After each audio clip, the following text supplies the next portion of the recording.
the council. Um, Tapping in live. Subscribe to my channel. I am just trying to get things together. I'm trying to get an issue going.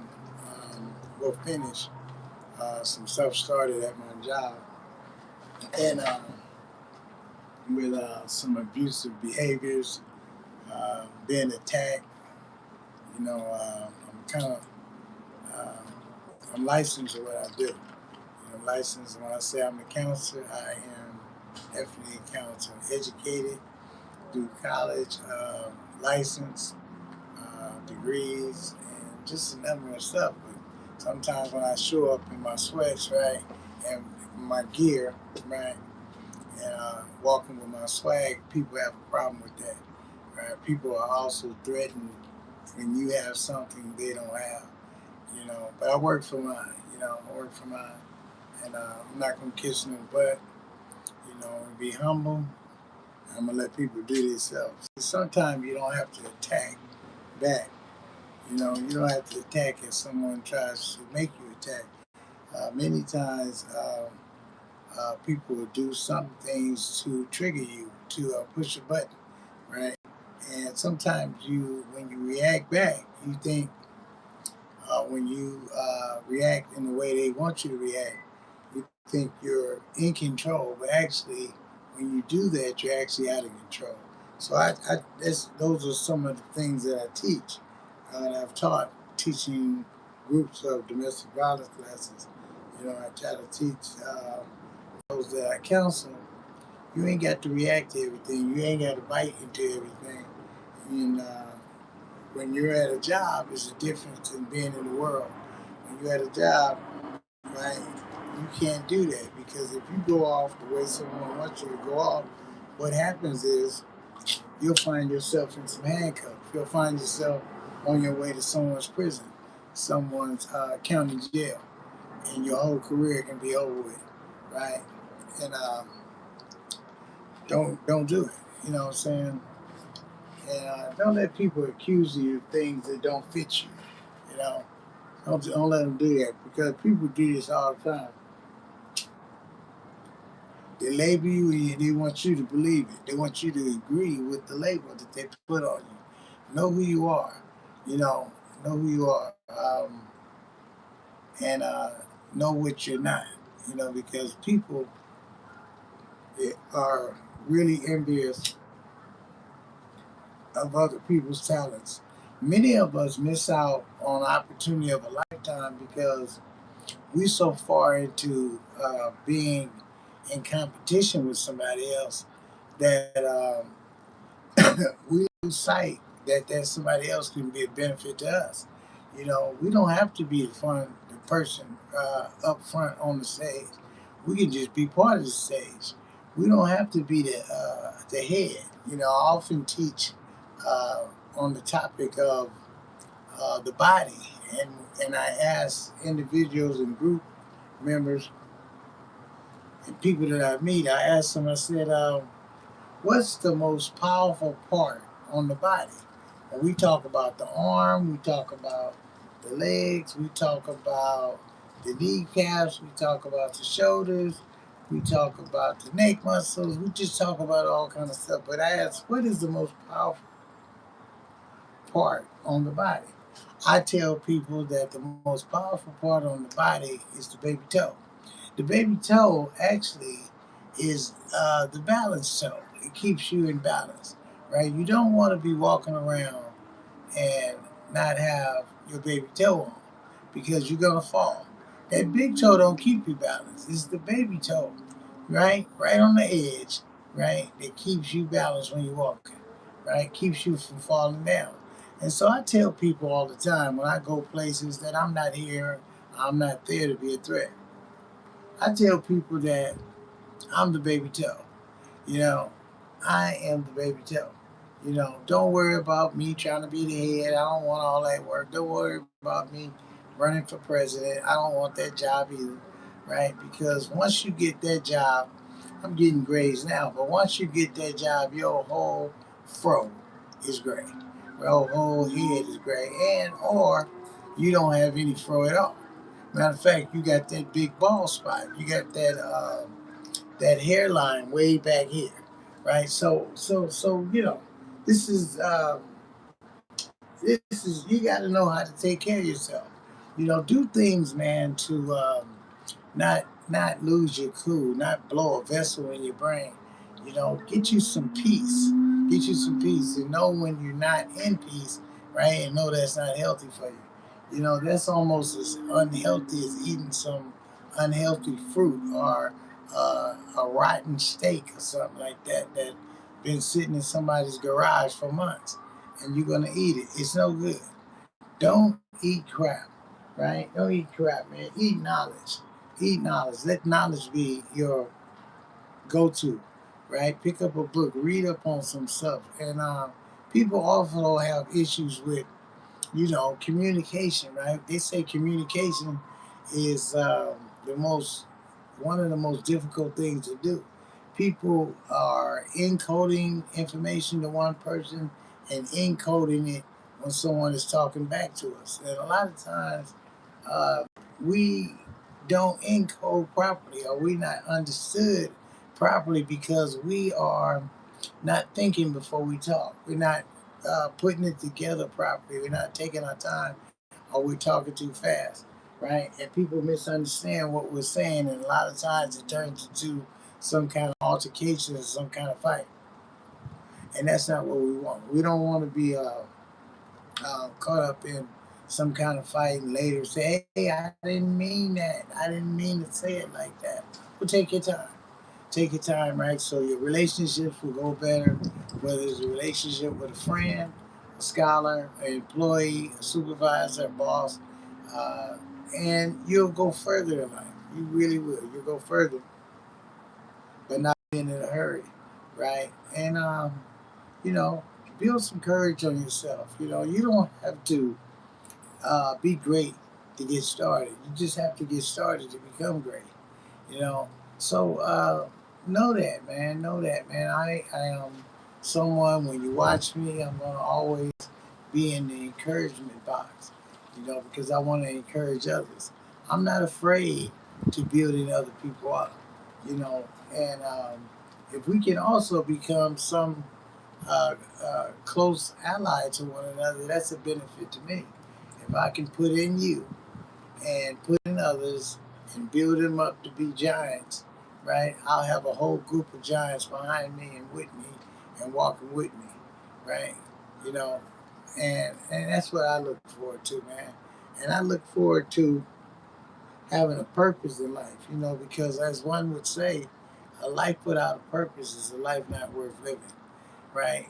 I'm gonna say it again. A life without a purpose is a life not worth living, right? And sometimes it takes a while. It takes years sometimes to find your purpose, but that's something that you want to do. You want to find your purpose. you know, Find your purpose in life. Find why you're here. Because if you don't have a purpose, you don't feel alive. You don't feel worthy. You wait around for someone to clap for you. You wait around for someone to pat you on the back. But if you have your purpose, man, that'll rise above all that. That'll rise above those times where it seems like you have no friends. Those times when it seems like you have no support, right? And also find you a guy, and don't find just any guy. You know, uh, don't just find any guy. Find a powerful guy. You know, don't tell God uh, if you once you find your guy, your big guy. Don't tell God how big your problems are. Tell your problems how big your God is. Right?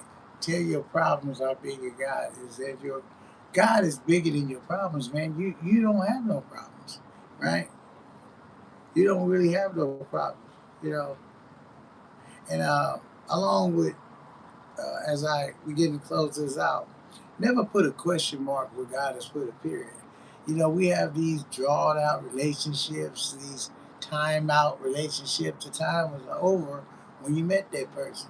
right? You say, ooh, I don't like women that act like this, and I don't like men that carry themselves like this. But you went in the club, and as soon as you seen them, right, you took them home with you, right? As soon as you seen them, you took them home with you. As soon as you seen her, you took her home, and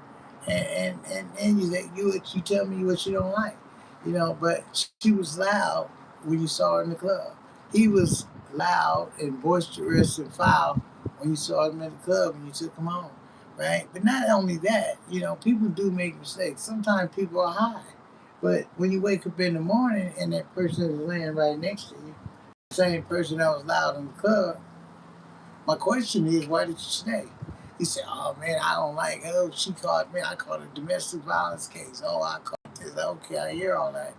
But uh, if you know what you don't like, and you know every day you see that person, they're the same person, uh, and you tell me what you don't like, I disagree. I feel that you do like that because that's why you stayed, right? You stayed, and if you don't like something, you don't stay with something, right? You don't sacrifice yourself. You don't compromise yourself. If it's something or someone you don't like, why would you stay with that somebody? Why would you stay? Why would you do yourself like that if you love yourself? You know, and I often ask too, as I read in Yvonne Young Lee's book, I she has this book called Acts of Faith. And it's a good book. I suggest you guys go and buy it. Like I said, I'm not a hater, I'm a promoter. Go buy the book. In one of the pages, it says, "Would you marry you?"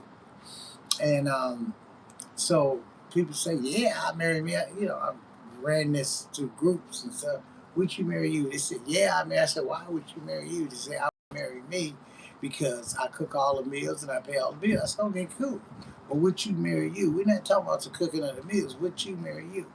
So yeah, I married me. I said, "Would you marry your issues that you bring into the relationship?" And many people say, "Nah, I wouldn't marry. I'd be tripping." So okay, cool. You're looking at yourself. I said, in this passage and in this book, it says people are always looking for that somewhat perfect relationship, someone to be to them what they're not being to themselves. They say if you're not being all you can be to yourself, they say if you're not doing all you can do for yourself, they say why are you trying to find yourself off of someone else? It says one must take some time to do some homework on self. They say if you pass the test of self-acceptance and self-love, they say that perfect somebody will walk right through the door, right? That perfect somebody because you gotta work on yourself. You gotta build on yourself, and you find someone right that's perfect for you. But it starts with you. That somebody should be you first, right? Why would you want to come to the table or invite somebody to dinner and only have a half a meal, or a quarter of a plate, right? Incomplete meal, right? Just some corn, which is okay, man, if that's all you got. But I mean, it's not a full course meal. It's just a piece of a meal. So one must it's just some stuff to work on, and many times we say we want to work on ourselves, but as Michael Jackson says, it's the person in the mirror. It's a man in the mirror. It's a woman in the mirror. And many of us are afraid to look in the mirror. We're afraid to really challenge ourselves. We spend more time talking about what's wrong with someone else, and we spend little time talking about what's wrong with us, right? So we also say, oh, the relationship we're gonna write. I'm gonna write down the list of what I'm looking for in a relationship, right? I'm gonna write this down. You know, I'm gonna write somebody that can cook. I want somebody that's pretty or handsome. I want somebody uh, that I could talk to. I want someone that listens to me. I want someone uh, that allows me to run everything. I want somebody to allow me to be the head and just control the whole house. Well, I don't really believe that I really want to be a person ever to where I take care of everything. I want a partner that shares and the responsibility of taking care of the house and taking care of our relationship. Because I don't want to be the one changing the diapers all the time. I don't want to be the one and the only one that goes and shops for the groceries, pays for the groceries. I want to work together, right? Not apart. So many of us are kind of lost, and we had a lot of bad and unhealthy relationships. I'm not trying to just beat your mom and daddy down, or those that were in place to take care of us, but sometimes they showed us stuff on what relationships are, what relationships should be, and they didn't know, right? They showed that if they got mad, they should give a wine bottle, a gin bottle, and bust somebody beside the head. They taught many of us that some good classy wine, right, is the kind of wine that has no grapes in it. Thunderbird and White Irish Rose, not the prestigious drink, right? No, the corner store drink that they sell in most black neighborhoods, right? That rock gut, bottom out stuff to mess your liver up, And so we drink stuff and we start modeling what we saw those that raised us doing, and we continue to do it in our relationships. If we saw them fighting when we was growing up, if we ran in a room and hid under the bed, the amazing thing is that we recreate those lifestyles. We recreate those relationships when we get older. And we swear we knew that they wasn't right. We didn't feel right at all when we was children, hiding under the covers, hiding in the closet when mom and daddy was fighting. But we turn out to have our own children and begin to do the same thing that we saw our parents doing. Right? And we got to change that. We got to change that because that's not love. That's not love. Abuse is not love. We confuse abuse with love. It's the description of sadomasochism. Pain and pleasure in the mix. Pain and pleasure, right? Getting lighters and lighting pieces of metal and burning our partner, using the lighter itself and burning our partner with the lighter, and having mad love afterwards, beating each other up, blacking each other's eyes, and ooh, I love you, right? Boom. But when you wake up in the morning, or you having a luncheon at your job, and they want you to bring your wife, uh, she got to wear them big old ugly shades because you don't want your coworkers and your supervisor and bosses to see that your wife or partner or husband got black eyes or scars or scratches on his face. It's all this kind of stuff. So that's unhealthy stuff, but it's also learned behavior. Learned behavior, learned as we go through life. We've learned some unhealthy stuff. We're on the corner sometimes.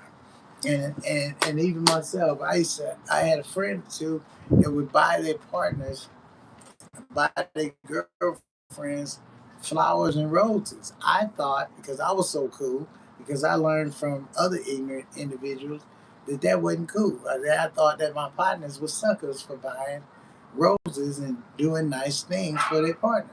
I thought you're supposed to be hard. I didn't think that was cool, but I've relearned, I've unlearned some stuff and relearned some new stuff so I can be better off when I get in that right relationship, right? Knowing things to do, knowing how to show love instead of confusing pain with pleasure.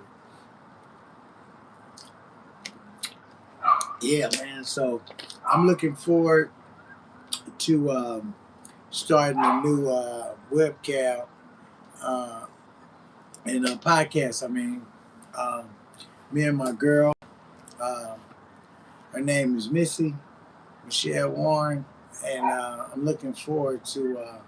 We're gonna put something together. I'm about to move to a new location, and we're gonna have a get down, and we're gonna be talking to y'all about a lot of topics.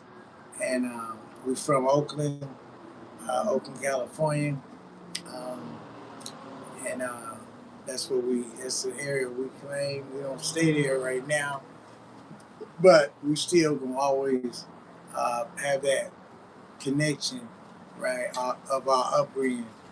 and stuff like that. And we're gonna take you on a ride with us, and we're gonna both be talking to you, be talking with each other, and about different topics, what's going on, man, and how we can get better. You know, give you something good to watch. You know, as times are going on, as some of the Tyler Perry, Beauty in Black is not showing for several weeks or several months. The have and the have-nots are not on anymore. The Oval is at a standstill. So we want to give you something non-stop, at least once a week. Give you something, right, to view in, where you all can comment. You can send comments in. You can put a like in. You can definitely subscribe to our channel, right? And so yeah. So I'm just talking about purposes, right? Purposes, man. Good, wonderful, wonderful purposes. Put a purpose out there, right? Have a purpose in your life, right? So you can put some value on your life, because one day we're not gonna be here. We're not gonna be here, but we want to at least leave something, right? Because once you die, man, if you don't leave something, if like even like reading about Malcolm X or Martin Luther King, they left something, man. They left something. They showed us something. They showed us the powers that we can have, right? If we stand for something, right? But some of our lives, man, we've been lost, and it's okay to make a wrong or a left turn, or a right turn down a left one-way street. You know, it's okay, man. We make mistakes. You know, uh, we sit in second class seats sometimes when we should be in first class seats. It's okay, but we must get better. We must get better. We must strive to get better. We must strive to love ourselves. I mean, all of ourselves. Sometimes we like, ugh, I don't like the way I look. Ugh, I don't like this. Or we might even have a certain hairstyle that we're comfortable with. And somebody say, ugh, you don't look right with it. Okay, that's your opinion. But that don't mean you can't roll with what you like.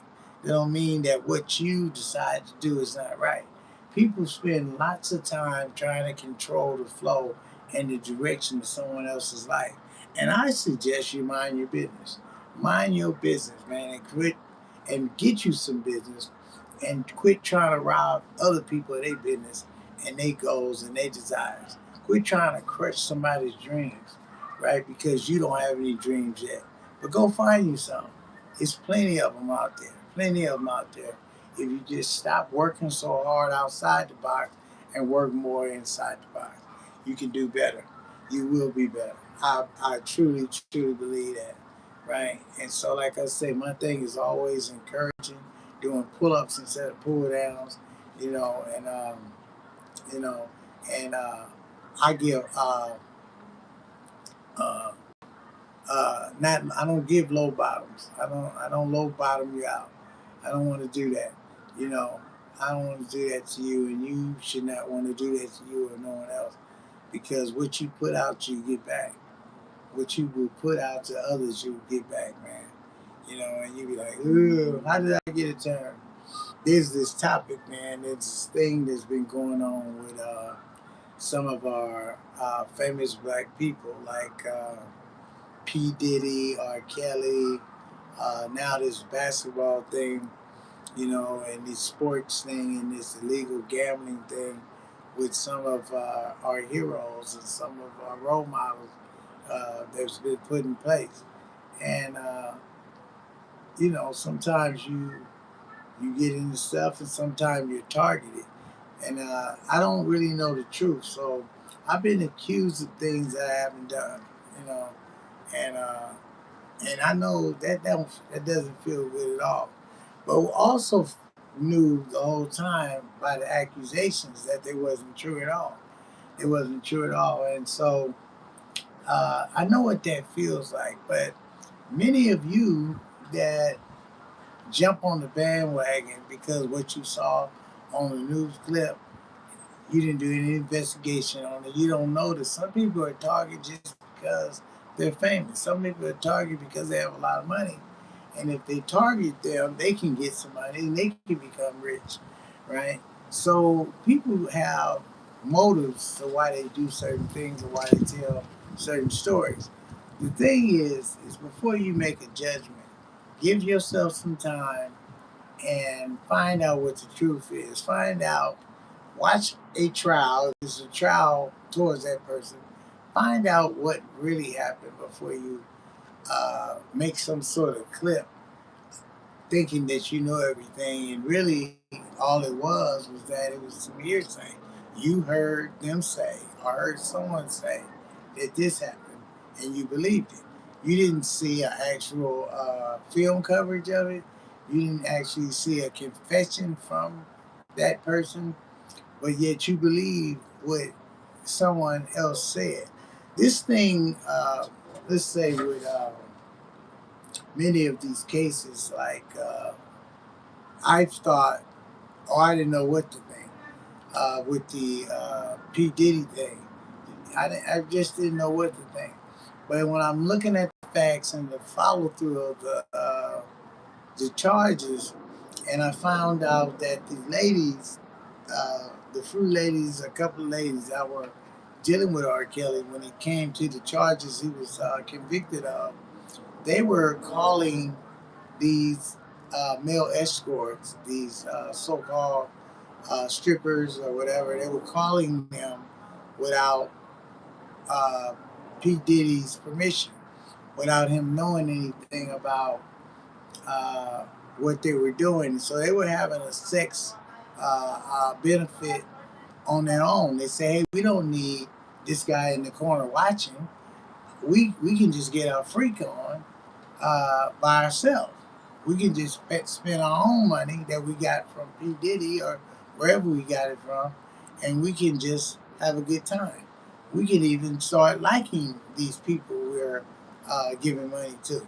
So it was a lot of stuff going on. It was a lot of stuff going on, and the kind of things that were going on. I feel that if one person is convicted for that particular crime, and if it is a crime, because I don't even really believe it's a crime, because so many people are doing it. So many people are doing it, and they are also the people that will criticize the Diddy, but they are doing the same thing, And it's like I even hear people talk about, oh, that person raped that underage girl. Well, many of us know, including myself, we all know that you have many friends, and some of you guys have baby mamas that when you met her, you were 30 and she was 16 or 17. And she didn't look 16 or 17, possibly, and sometimes they did. And many of you have children by 16 or 17-year-old girls. And so when I hear people criticize and be the loudest person in the room making judgment against somebody, I think it's very good.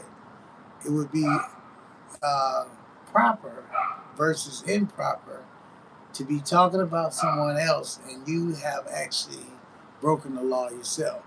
You have actually went outside the box to do something that you can also or could have also been locked up for. It's part of your story.